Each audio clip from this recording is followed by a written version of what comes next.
Welcome to Your Strata Property, the podcast for property owners looking for reliable, accurate, and bite-sized information from an experienced and authoritative source.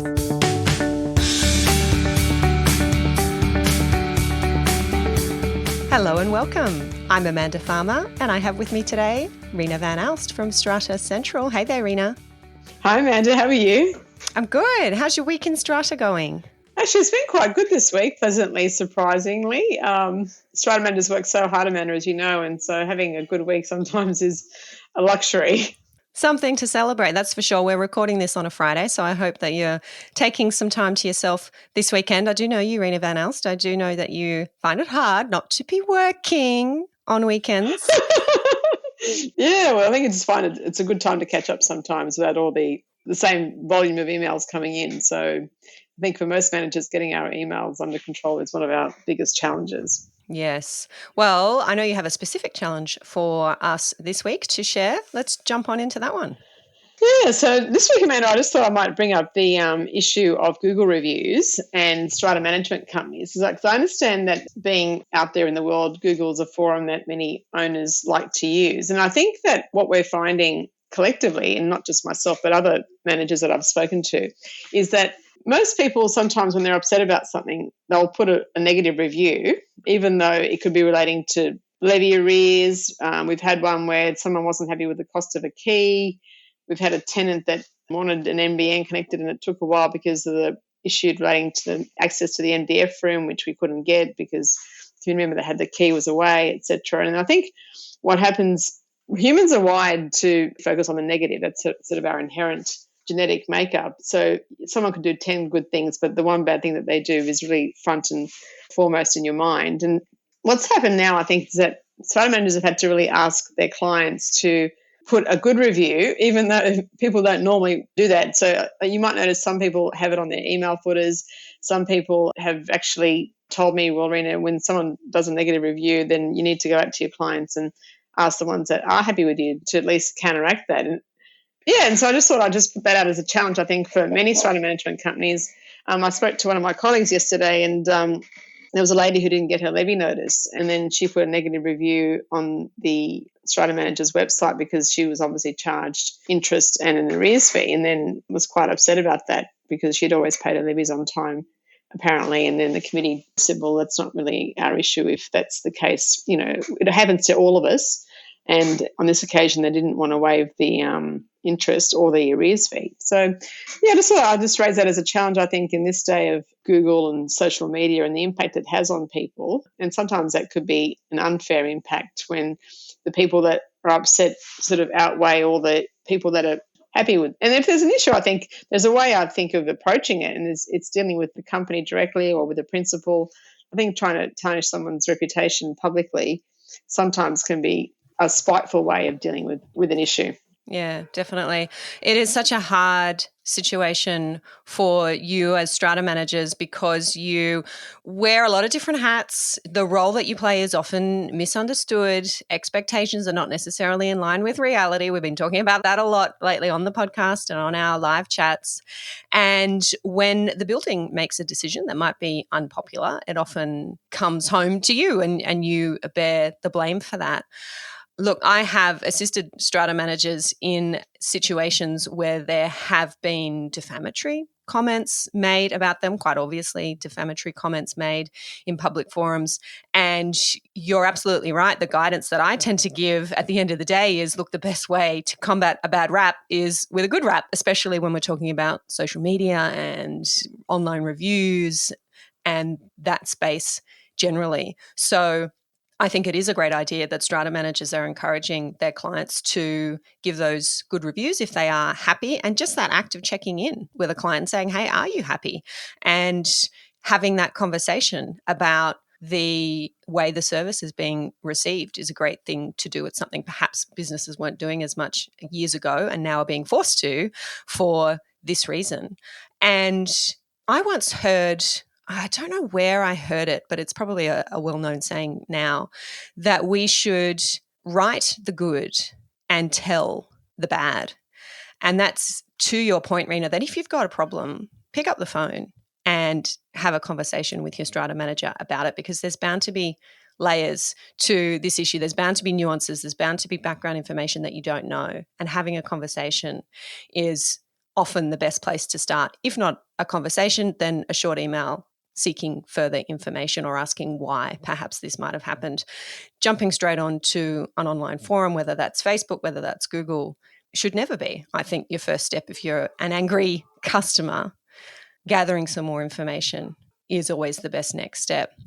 A couple of weeks ago on our Friday Live chat, there was quite a heated, let's say, popular, maybe controversial discussion arising from the podcast episode that I published with Strata manager Peter Wilson. That was episode number 327. And as part of the wrap up that week, when we were discussing the episode on Friday Live, I encouraged viewers to share their good experiences they'd had with their strata manager, because Peter in that episode was talking about some bad experiences. Our chat on Friday brought out some more people talking about their bad experiences. And I encouraged listeners and viewers that if you've had a good experience, then share that. Give your strata manager a good Google review. Send them an email. Say thank you. Share with your friends, your family. Hey, I'm getting a great experience from my strata management company. Maybe you guys need to check out that company and think about a move. And in the course of that discussion, one of the viewers posted, Amanda, can we name and shame strata managers? And I think the question I was being asked is, Amanda, well, if it's okay for us to applaud strata managers that we enjoy working with and to give them a good rap, can we also name and shame them if they're doing the wrong thing? And my immediate answer to that in writing was no, you can't. And it wasn't the forum to go into the details, but the details are you can't do that because it may well be defamatory. And you put yourself in a very dangerous situation when you do that in a public forum. And that is not the case when you are applauding your strata manager, when you're thanking them, when you're saying that they've done great work. And that is the nature of our law. We are innocent until we are proven guilty. That's how our system operates. That's not to say that in the worst cases, some public attention to very bad behaviour is not a good thing and is not necessary in the worst cases and proven worst cases, and that good strata managers shouldn't call out the bad strata managers, but we have to be very careful about how and when we're doing that. We have to be aware of what we know, what we don't know, and very conscious that as a matter of law, we are innocent until proven guilty. Amanda, I'm really glad that you raised that episode, because some of the items that Peter did mention, I think perhaps weren't accurate. One of the items that came to mind was the submission of a tax return. So in terms of lodging a tax return, there is a non-lodgement advice that has to be lodged with the ATO. And I think perhaps the way that certain things were articulated about the conduct of strata managers in terms of, disbursements, charging. And the thing that really, I think, came to my mind was the fact that bylaws were not registered for works that required a bylaw because of the cost. That was something that he mentioned at the end of his interview with you. And I think that any strata manager that sort of accepts that this practice is acceptable because of the cost, when I would say that the cost of the renovation would be in multiples of that amount, shows that there's no value in adhering with the law. And I did find that quite shocking, to be honest, that a strata manager would advocate such a recommendation and talk about statutory fees. I mean, all government authorities need to cover costs, and I think sometimes people don't understand the amount of work that goes into doing something. This is often, as many owners don't understand, in terms of when we're doing our administration work and all the back end of the office. I would like to perhaps refer to a strata manager that you and I know quite well, Amanda, Sean O'Day, who was actually a client of mine and a chairperson, and was very knowledgeable and was very involved. And now that he's a strata manager, he actually knows how much work went into our management of his scheme, and he understands that perhaps the amount of time that he spent with me and ringing me, in a sense, was quite not excessive, but it was quite involved. And that now that he's a strata manager, he knows the workload and all the back end that an average lot owner doesn't understand in terms of the service delivery outcomes that we're providing to owners. Yeah. Look, I think sometimes it takes the airing of an extreme view to start an important conversation. And I like to think that that's where we've got to with Peter's comments, Peter's episode, and the conversation that followed that. And it did continue in that week on Friday Live. We will put a link to that video in the show notes for anyone who wants to catch that replay via Facebook or via YouTube. And what stood out to me in that conversation was that the view of owners, and you've articulated it beautifully using Sean as an example, the view of owners is just at the polar opposite to the view and the actual experience and the actual role of strata managers. And I identified that by Friday as a gap that I'm calling for us, all of us in the sector, to do our best to narrow, because I am at the coalface with you, Reena, with strata managers like you, working closely with you most days. I'm also there at the coalface with owners, and I can see both sides. Amanda, as strata managers, we also see both sides, because when we're taking on a strata scheme from another company, we can see the standard of record keeping. We can see the standard of minutes and agendas. We can see the financials. I mean, I'll give you an example. Like a few weeks ago, we took on a scheme very close to our office, and the scheme had an outstanding debt of $9,100 on their balance sheet. It's only a 7-lot scheme. It doesn't have very much money in its trust account. So this amount has been outstanding. All the records were given to me in paper form, so I had to basically get my team to scan it all and, save it. But the issue was I kept on writing to the principal. I was writing to the accounts department. I rang them and I said, it's been on the balance sheet since 2015, this particular outstanding debt. And the thing is, I've got no answer, and I still don't have an answer. And so I totally agree that we all see the good and the bad, but I think there is a way to deal with that, as you said. And sometimes, we do need to call out the bad players in the industry, because they are giving managers and the profession an overall negative image and perception. And I think most people, when they think of their strata manager, don't see them perhaps in a positive light. Partly perhaps the reality is that they are overloaded and they don't know that as a client. The other part is that perhaps they're incompetent. I mean, there's two ends of the spectrum. And unfortunately, I think in that episode that some of the negative things were more to the core of, I wouldn't say corruption, but it was like the worst of the worst. Yes, exactly. It was like there was an intentional, aim to rip people off and to do things that were not necessary. And I'm not saying that may not happen, but I think in the scheme of things, people doing that or trying to, rip off people in inverted commas, I think would be in the very minority of managers. And when we talk about the good calling out the bad and owners who are having poor experiences, to be able to record that experience in a way that is legal, I suppose what Reena and I are talking about is going to an entity like SCA, Strata Community Association, which gives most strata managers, if they are members of SCA, their professional accreditation and has a system in place to investigate and to ensure that their members are operating to that high professional standard. So I want to make sure that, as well as having this important conversation, we are giving people, whether you're a strata manager wanting to call out a bad actor or an owner having a bad experience, give you a path to go to. And Reena, you tell me if I'm wrong, but I would think if your manager is a member of SCA, then that is the path you should be taking to report that action or inaction or activity to SCA as a first step, not to be posting on a Google review or a Facebook page. You're spot on, Amanda, because recently I did meet with the general manager of SCA and I did outline some of my concerns to him about some of the managers of schemes that I'd taken carriage of and some of the items that had happened and the conduct that I'd seen.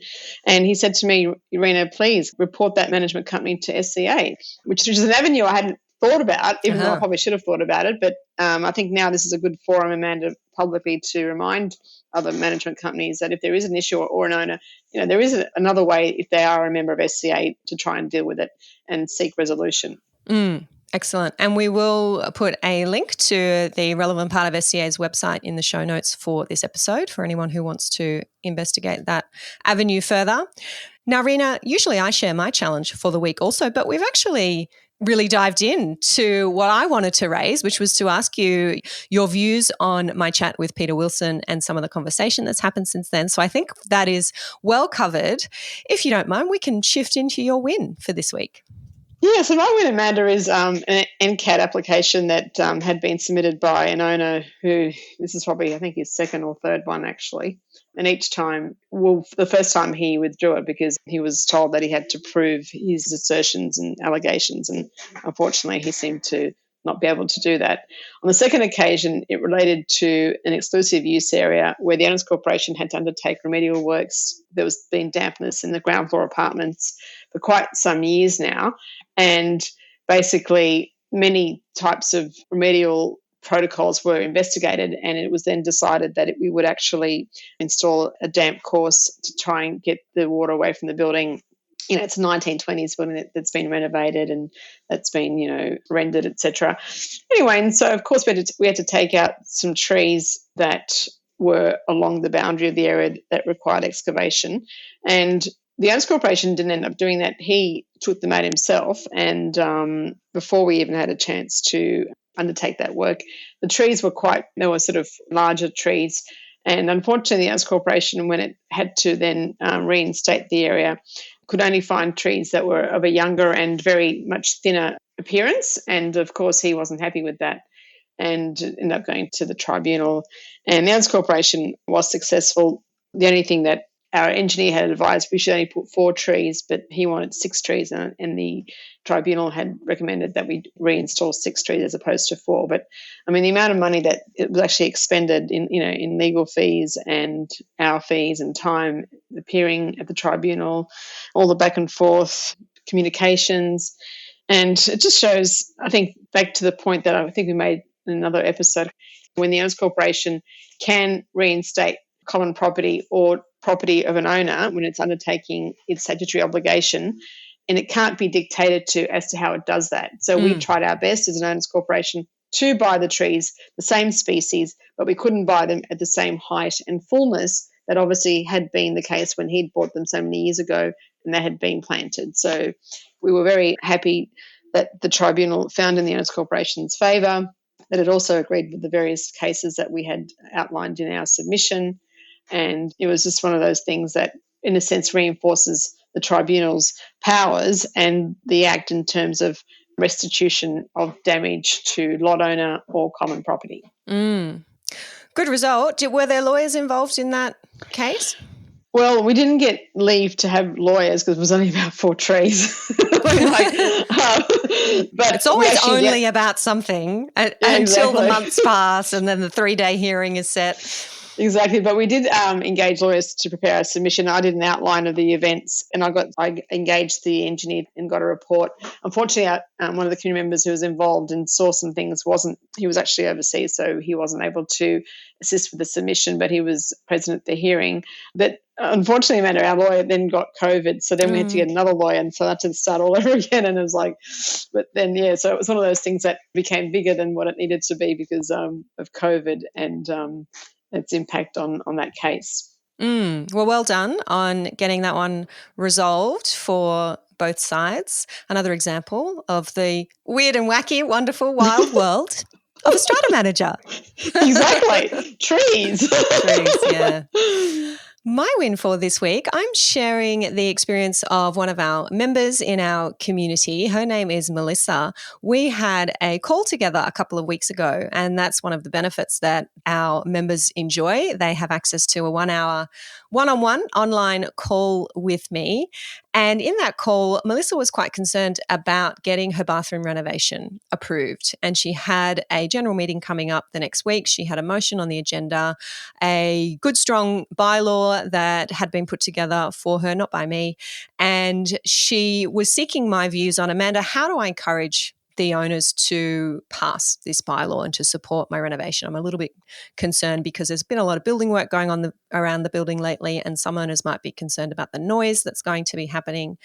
And as well as giving Melissa some guidance on what she might do if the bylaw failed and there were no good reasons for that failure, we discussed some practical things that Melissa could do at the meeting to encourage owners to vote in favour of her bylaw. And that discussion included explaining to owners that where an owner renovates their bathroom or part of their lot, bathrooms are always a good example because they're popular and they deal with waterproof membranes and tiling, the owner of the lot then becomes responsible for that renovation and for the common property that might be affected by that renovation.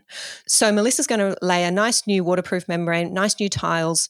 Under the bylaw, she is responsible for the future repair and maintenance of those items. And that means the owner's corporation is not responsible for that bathroom anymore. And I say anymore because otherwise an owner's corporation is responsible for original waterproof membranes, original tiling. And in a small building where perhaps there have only been a couple of renovations done over time, 20 years plus passes, it can get quite expensive when waterproof membranes start failing and we're having to go in and fix problems with original bathrooms. Where owners have renovated their bathroom, they've got a good bylaw in place that has shifted responsibility over to them for the components of that renovation, then the owner is responsible should anything go wrong down the track, should that membrane fail. And I said, Melissa, that's a great selling point to your fellow owners to say, look, I'm taking this bathroom off your hands. And the more of us that do this, then the less bathrooms and our owners corporation has to worry about. And I think her building was about 20 years old. So this was a relevant concern.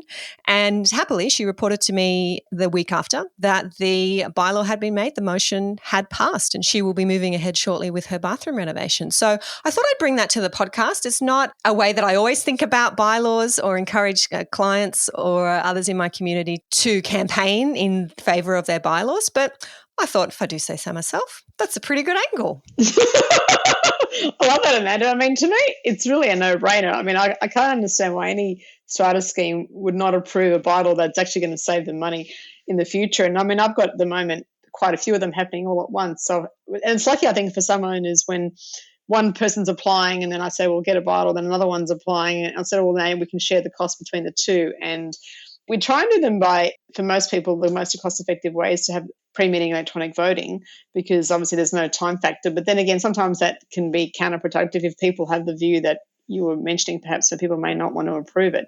But the other, I think, side to this, Amanda, and I think in some buildings now, a lot of people have undertaken bathroom renovations without any proper bylaws or consent historically. And then you find they're coming now and asking, when there's been waterproofing issues in their bathroom. And luckily, we know for some schemes that have been around since the 60s, and we know what original bathrooms look like, that's not an original bathroom, and we know that we can say wholeheartedly that this is your responsibility. But it's a really good way, Amanda, that you've suggested in trying to get people to think about when someone's trying to do work, it's going to actually benefit the owners corporation. And it also, I think, for the building collectively, the more people that renovate, I think the better it adds value overall, even if it's not your apartment. I think in terms of, like, let's say when I'm being asked to quote for a strata scheme, the first thing I do is I put the address in, have a look at the building, and then, you see what's been out for sale. And so the more apartments you see that look nice and renovated, think, oh, wow, this building, people are renovating. It's, it actually does even add to the overall benefit of the building, even if it's not your own, not common property or it's not the foyer. But I think,